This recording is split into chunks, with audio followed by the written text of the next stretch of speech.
elicits a deadly response. We need to make the change, and the change has got to be in ourselves.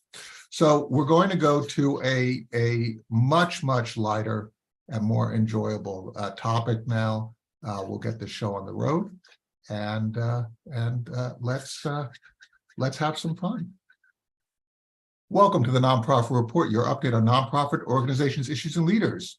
I'm your host, Mark Oppenheim, and today we're going to talk about jazz, one of my favorite topics, with great trailblazers in their own right.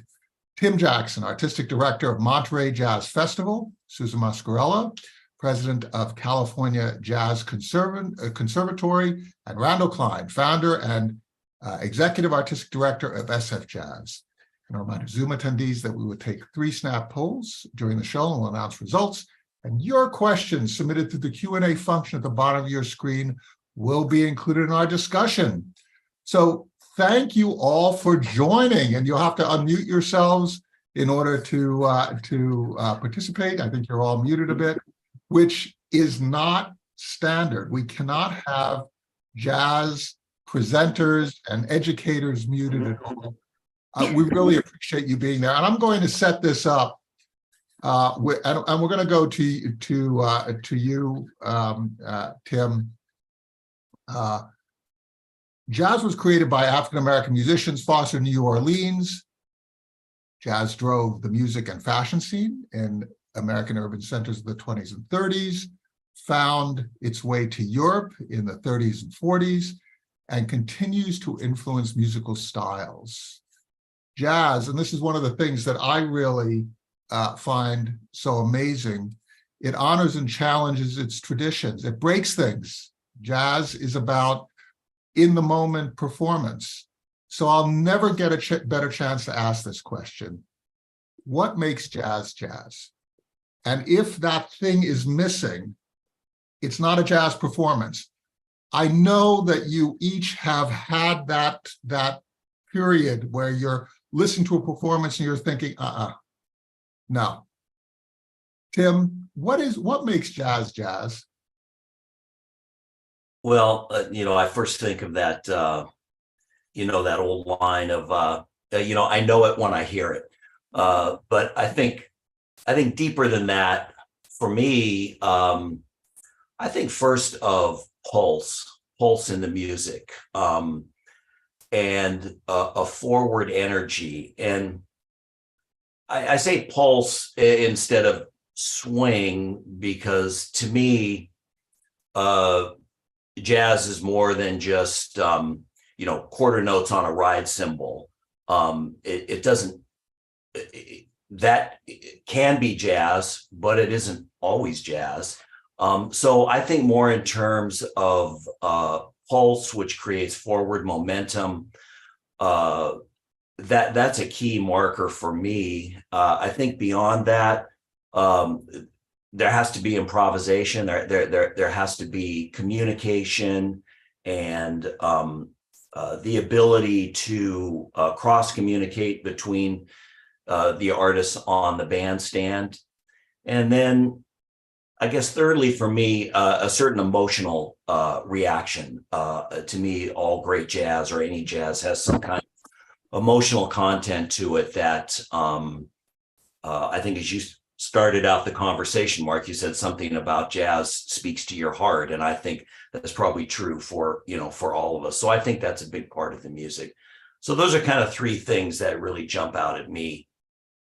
And there's a surprise, isn't there, Susan? Right? There's a surprise element where you're moving along, and all of a sudden you're surprised by something, and then you take a different stream, and then you're surprised again. It seems like jazz, as you see these pieces unfold, surprise is a big element. Mm-hmm.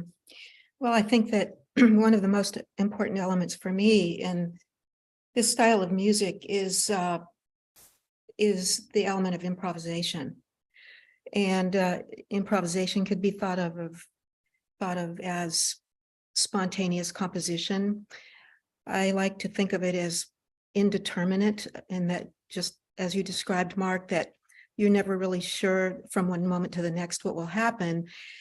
But I loved your description of jazz where you used a couple of terms, grammar and structure, which I think are really perfect for jazz because it's a style of music with a language all its own. And it's no different from how we talk with one another in a spontaneous way. We really, for this particular program, for example, didn't rehearse yesterday.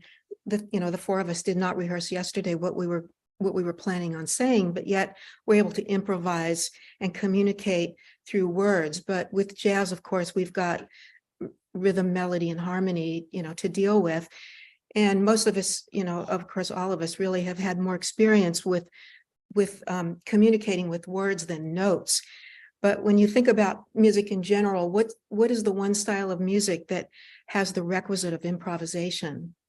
It's the one thing that for me, if there's no improvisation, then for me, it is not jazz.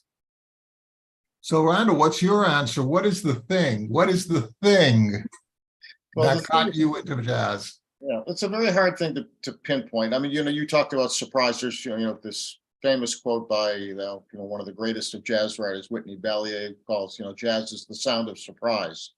To your point about surprise, and it's to Susan's point about improvisation, and to your earlier point also about just the history of the music. I mean, to me, the sound of surprise is always, for me, around improvisation. I mean, it's great to hear a through composed piece, and it has elements, these things we want to know, but there's elements of the blues in it. There's some pain, there's some suffering, there's some toil that people had to go through, and I just feel like that's a human quality. I'm not sure that's what you get, exclusively through jazz, but this feeling of humanity that's kind of embedded in the music. But lots of folk musics have that. I mean, so as a presenter, SFJAZZ has always been to a lot of world music and blues, and a lot of those musics have similar qualities. And Tim's point about rhythm, I think, is also a huge part of it. There's a pulse. We have a pulse, and so jazz, very hard to define, but I think if there's one thing, it's a sense of, call it rhythm or swing, and the sense of improvisation and the sound of surprise via the blues scale, right? And that combination of minor and major keys, right? The whole idea of moving in different directions. Yeah, and communicating, call and response. These are old things. There's a performer, Rhiannon Giddens, who's performed, for, a lot of festivals, and, she's not, necessarily a jazz performer, but she's a great jazz singer and interprets stuff, and, a lot of music. But, she came to prominence as, finding the African roots of, in bluegrass music, basically, in American folk music. And there you get to try, these roots are convoluted. What we think of a blues scale is originating, these pentatonic scales originating out of Africa, and that's how, this is what. But her husband's a musicologist, an Italian musicologist, and one of her most recent records is called "There Is No Other," and that record sort of traces the blues scale back to the Islamic slave trade, actually pre. West African, and how they get it, and so that the scale comes from Islamic culture, and originally, and so this is kind of jazz is one expression of this kind of human, the sort of the humanity of what we are, and jazz, again, I think Tim, the famous quote, when you hear it, it moves you in some way, but there are lots of musics that move you in a particular way. The one defining element is definitely improvisation. You're making such an amazing point with this sort of international roots of jazz, because jazz has now become such an international form. I hear within jazz sometimes riffs that come straight out of the music of India, of the continent of India, of Bollywood popular music. I hear music that comes out of the Middle East. I hear music that comes out of Africa. I hear music that comes out of the United States. Susan, when you're training artists, where do the artists come from? The younger artists that are coming in, what is their perspective now? Are they coming out of this traditional jazz and blues world into your schools with that sensibility, or are they coming from a cross-fertilized, internet-informed, streaming music accessible perspective, where they're taking what they hear and fusing it into their art. Well, I think one thing that's important to note is that jazz is a very democratic art form and very inclusive. And it really allows for everyone to participate in an equal way. I think that's important to note. But one thing that I thought was of utmost importance when I founded the school in 1997 was that we offered a school for the study and performance of jazz and related styles of music. So just as you were saying, Mark, it's, I wouldn't, I know that jazz has come from New Orleans and has a specific, rhythmic foundation and so on, but that it is very inclusive and it includes a lot of, international styles and influences. And so, for example, when I started the school, we began as a community music school, and it was always for music study, and it was always for jazz and related styles of music. But we then in 2009 started a degree program for jazz and related styles of music, but that the requirements included not only American jazz, but Afro-Caribbean, South American, Indian influences. So we tried to cover all the bases. And one thing that was important to me in that regard was that the term world music came about. You probably remember, I don't know how many years ago that was, but everybody was batting around that term world music, and that never really worked for me. I was always of the mind that if we were studying Brazilian music, it was from Brazil, or if we were studying Southeastern Indian music, it was from Southeastern India. So that was always really important. So we have 136 credit Bachelor of Music degree in Jazz Studies, and we have requirements in Indian, South American, and Afro-Caribbean music, as well as American jazz.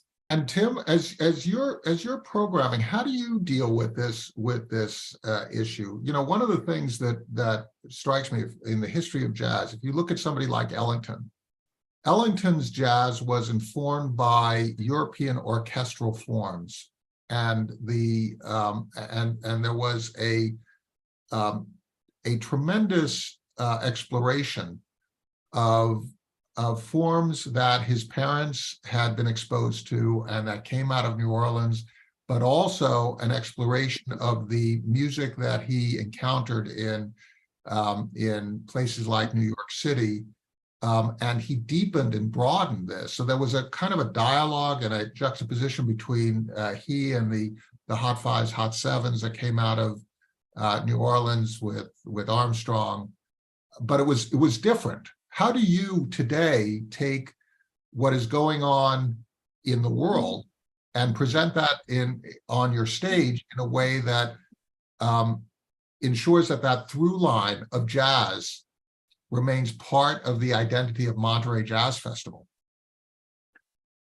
Well, I also think, with Ellington, his famous line of "there's only two kinds of music, good music and bad music." Yeah. And I think for us in the presenting world, whether it's, in a large festival or, in a smaller venue like Wumba Jazz Center, it's the possibilities. I find these days the possibilities are endless, and that it's a really book right now, and there's some amazing music out there. And as the world gets smaller through technology, artists are absorbing more and more influences into their music. So I think particularly you have to program for your event in your community. I think all of our organizations, whether it's SFJAZZ or the Jazz Conservatory, we all have our communities that we work in, and we first and foremost have to be relevant in our particular communities. and make sure that we're doing good work in our communities. And I think so for a large festival like Monterey, you have to be, it's wise to be very inclusive. And people, I always get a sense that people come to these larger outdoor festivals out of a sense of adventure, and that they have their specific tastes, what they like, what they don't like, but they're generally, I think, open to hearing new things. And I've always said that if you say come to the Monterey Jazz Festival and you like everything that you heard, I'm probably doing something wrong. So let me ask you and Randall to give your view, because you're programming Kumba, which is a jazz club in Santa Cruz, and then you're also programming Monterey Jazz Festival.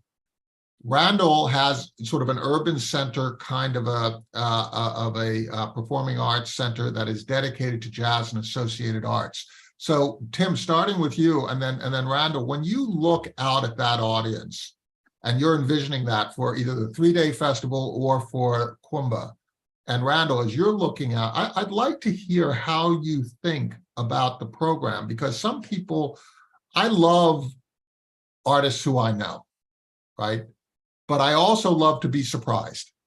So how do you balance your programs so that you are engaging people in the familiar, but you're also driving awareness of new music, and you're supporting artists who are worthy of support, need that audience awareness? How do you do that? Isn't that, I mean, that's part of the magic, because you don't want to alienate people. You don't want to bore them. Tim, how do you do that? Is it really magic? Do you have like a magician's hat and you pull out, No, it's not magic. I actually go back to a line, actually, Randall, that you told me years and years ago, or you actually didn't tell me, but it came up in a conversation, and it was, I'm paraphrasing, but we were talking about artistry and artists, and how the musicians are really the artists of this music and the art form. And the folks that are in our role in presenting and producing are really more the craftsmen.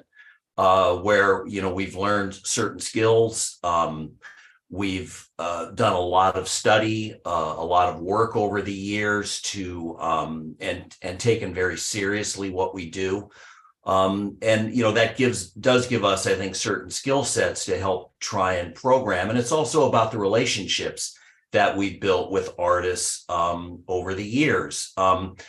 Oftentimes, whether it's Monterey or SFJAZZ, we all have our relationships, specific relationships that allow us to create special programs and special opportunities that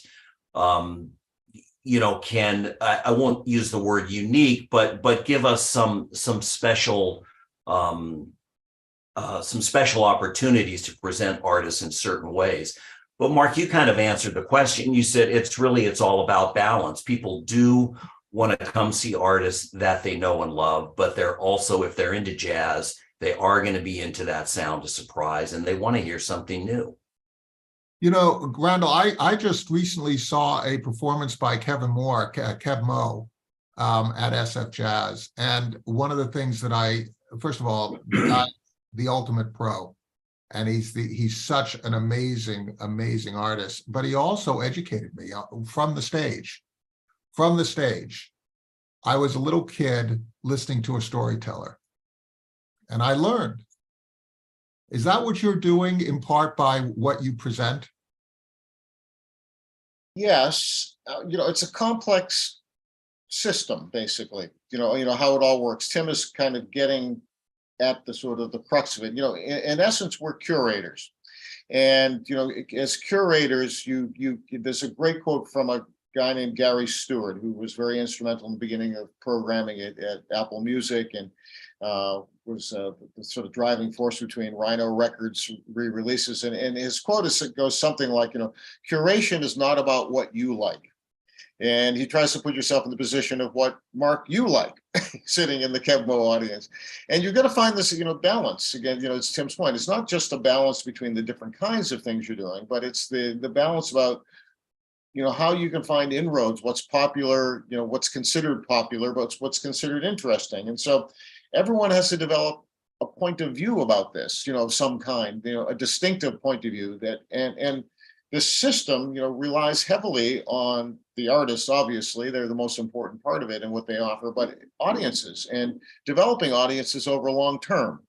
So, if we have a program called membership, and some people have been members of SFJAZZ, and one of the the primary benefits of being a member is access to tickets, good tickets first, and so they're self-identifying as fans, sort of coming in, we try to incent them to be experimental. And we have one program, it's called Take 10, which is when people buy tickets for a season, and a season may have close to 500 concerts in it. And, how do you decide what you want to go to? But if you buy 10 tickets, you'll get a 10% discount on everything you bought. And, say you buy 9 tickets to Kepmo might have been one of your concerts, and you're spending a lot of money for a ticket for that.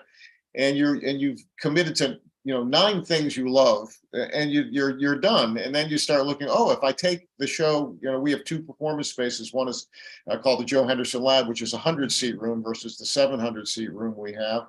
And you see an artist that, that looks interesting. Well, for a $25 ticket, which those prices are lower, you can experiment a little bit. And we try to, find subtle ways other than, giving people information to incent them to be experimental. And it's incredible how successful that actually is. When people get exposed to things they don't know, because there's a gateway you have to go through. You have to pay.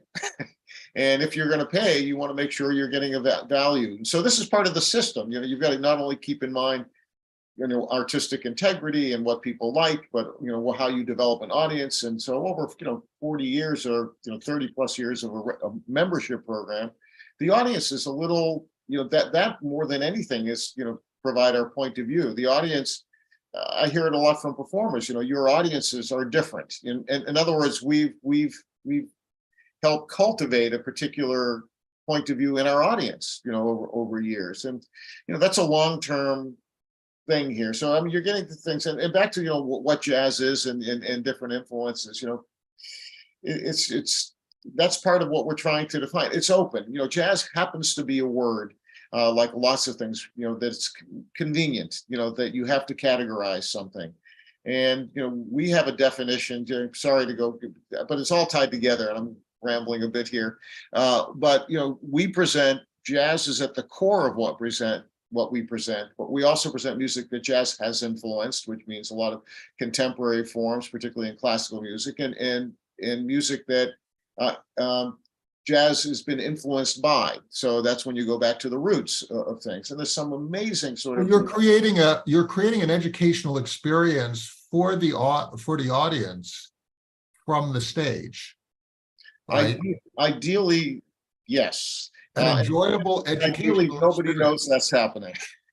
Now, Susan, as an educator, is actually helping to cultivate the artists who will present from your stages, hopefully, going forward. Susan, Randall made a really interesting point, right? The price of admission is a ticket. Money becomes a barrier to experiencing art because these organizations need to sustain themselves, or to becoming educated in that art form. And you have developed a school from the ground up. You rolled up your sleeves and, oh my God, right? I mean, looking at the stories of these organizations, Randall starting off with, an itinerant organization that was just trying to grab some space for the artists to perform and figuring out how to bring an audience together at that time, you trying to create a school out of nothing. How do you actually balance those needs of cultivating artists who are great and also ensuring that you maintain the financial wherewithal to advance this? How does that work? Well, I mortgaged my house. I really did. I believed in it, so strongly that I thought, well, this is the only way this is going to happen. So that's how we started out. But in all seriousness, getting back to the conversation and following up on what Tim and Randall have said, I really think it's our responsibility to educate both students and audiences. I think it really is our responsibility to give them a broad perspective. And if you think back to when some of the artists who are performing today, who are so well known and loved, when they first started playing, I'm sure people were skeptical. Like, I remember when Bitches Brew came out, and I was very, very young. I thought, oh my gosh, what is this? And now I listen back to Bitches Brew, and it's part of it's in a big piece of the puzzle. And so for example, when we do anything at the school, we try to take that into consideration. It's not so much what Susan likes, it's what, I want to give them a broad perspective. So, and also give them something that they would not be able to get otherwise. Like, for example, in our degree program, we have a social sciences requirement that's 4 semesters, that's non-transferable, that's taught by Smithsonian scholar Dr. Anthony Brown, and it's the history of jazz. It's 12 credits that is a requirement, starting with the African roots of jazz and moving to 2023. And we have different scholars come in and give their opinions and cite examples and so on. So it really gives students the entire picture of the history of the music. And the other thing is a little bit off topic, but one thing that I wanted to make sure to say is that I think that jazz in the Bay Area has been really successful, or as successful as it has been, thanks in huge part to Tim and Randall. But it's also because our organizations don't really compete. They really complement one another. For example, Tim and Randall have a presenting organization with an educational component, and we have an educational organization with a performance component. So putting the 3 of us together really, I think, contributes to the strength that jazz has maintained in our Bay Area. That was my feeling as an observer of this, that there is an ecosystem that you have developed over decades that creates a center of jazz. If you take a look at how jazz has moved out because it has become unaffordable in certain neighborhoods, particularly in San Francisco, the jazz still thrives in this region because of you. And I think that that's really important for the health of the music ecosystem. So I want to ask you all a really important question. It's about the commercialization, the consolidation in a corporatized form of the music business, where the streamers basically are the gatekeepers to the works of artists. Artists aren't necessarily earning, other than the top artists aren't earning that much from their works. The number of live stages that are open in the ways that yours are open are limited, and it's a real problem for the cultivation of a vibrant art form.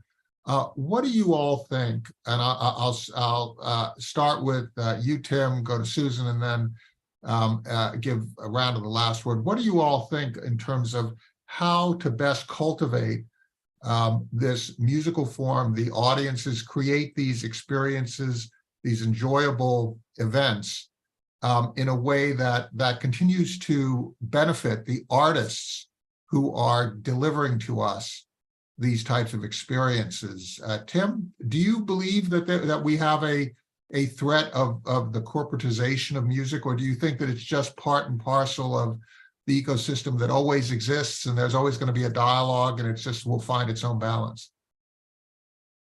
I think there's definitely turmoil right now. There's a lot of change going on. The music delivery systems have really changed over the years, and certainly over my career.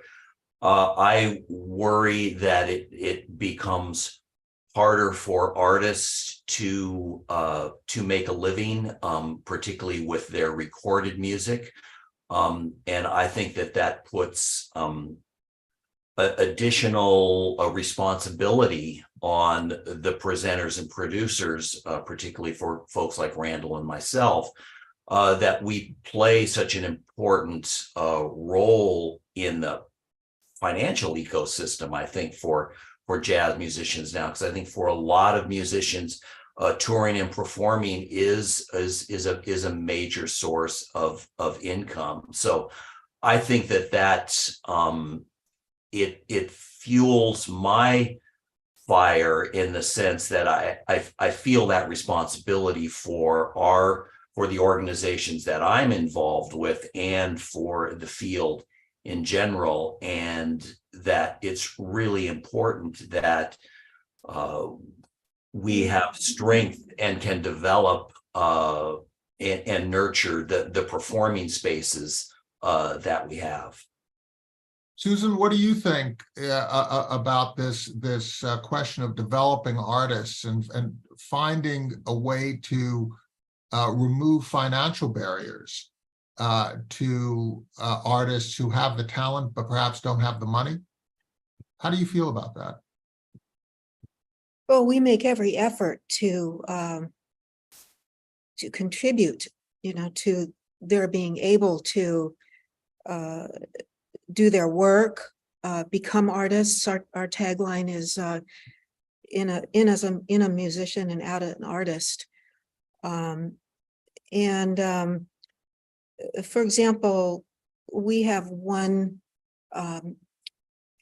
sponsor right now who is the founder of Jam Bar, the organic artisan energy bar, Jennifer Maxwell. She was the founder of Power Bar. And she has been critical to our success in the last, especially in the last 5 years. And then, of course, when COVID hit, that really had a negative impact on everybody, including us. But Jennifer Maxwell is a jazz drummer, and she's been playing in the jazz school, the community music program, for many, many years. And I've gotten to know her over the years, and she has an appreciation for the art form, for the time that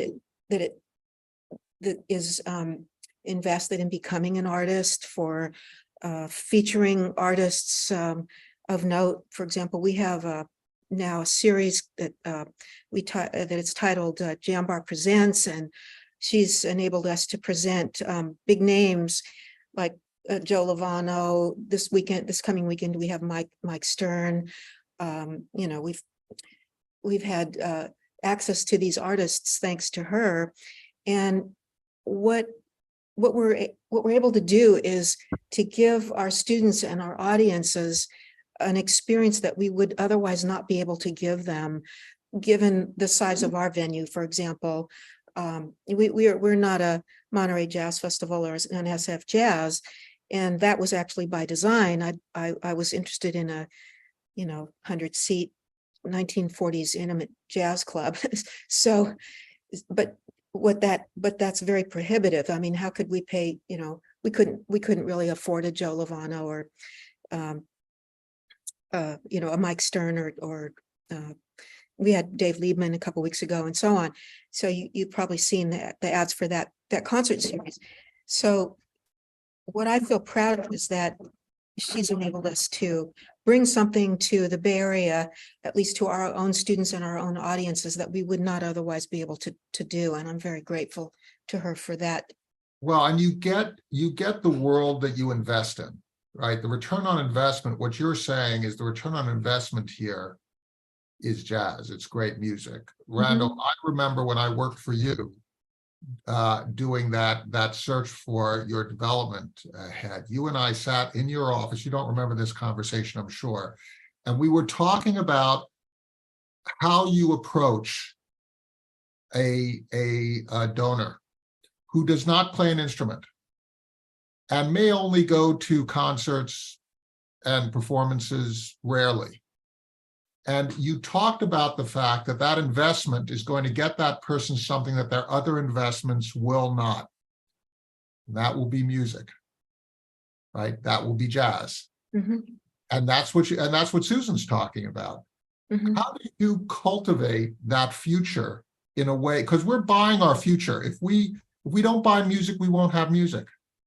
It's really that simple, right? Yeah, well, we're back to the ecosystem here, the complexity of the ecosystem. And the thing that works, that doesn't work for anybody here in this ecosystem, without artists, it doesn't work. And this happens to be both the most challenging time for distribution models, as Tim's referring to, but it also is, and in the last 10 plus years has been a kind of a beautiful, brave new world of artists being able to talk directly to their audiences via, Yes. initially through YouTube. I've run across artists, again, the artist wants to be an artist. They don't need to be their own promoter. And, that's a difficult role to play, both. However, people have a chance to talk via these social media platforms to audiences that they've never had direct access to. And I know people who've made good livings from this and have been savvy about it and know the same game that Tim and I play to try to get audiences in, to get people to watch their YouTube channel or to do that. And so artists now can sell records. Bandcamp is another great example of something where artists sell their self-produced records through. And, that distribution channel was something that was not there. And this is, worldwide. And, so this long tailish thing that the internet promised us for jazz and a niche form, can still be harnessed. It's challenging. It's out there. But, you said something earlier, Mark, about, organizations need revenue to be there. But the key thing is artists need revenue for us to need revenue. That's exactly right. Artists need to make a living in order for us to have access to their art. We ought to give greater appreciation to that fact. That is the one indelible. And I want to share with you two of our three polls. 100% of the respondents, when we asked what is the best experience of music, 100% said no doubt. Live performance. Live performance is the preferred way. It gives us people the most joy. So if we're going to have the most joy, let's give the most access to live performance. And then the other poll, which is just amazing, we said, what do you think is the biggest barrier today for jazz to thrive as an art form? And it's really lack of musical education and exposure. It goes to Susan's work, Tim's work, Randall's work, all of you being able to create that exposure and create that enjoyable experience of music, but also an educational one. And the access to instruments was another one. The cost of live performance was another issue. Barriers that we can actually address. And you are doing that every day through Kumba and Monterey Jazz Festival, through SFJAZZ, and Susan through California Jazz Conservatory. Thank you so much for sharing this. We could go on for another half hour, but we've come to the end of our time. Tim Jackson, Artistic Director of Monterey Jazz Festival and Kumba. Susan Muscarella, President of California Jazz Conservatory, and Randall Kline, Founder and Executive Artistic Director of SFJAZZ. You have made my life better just by helping me to understand your world and by also presenting music that is just so wonderful that I enjoy. Thank you so much. Please thank your staffs, your boards, your donors, your audiences, and most of all, as Randall says, as Tim says, as Susan says, the artists who we need to all support. Thank you so much. Thank you, Mark.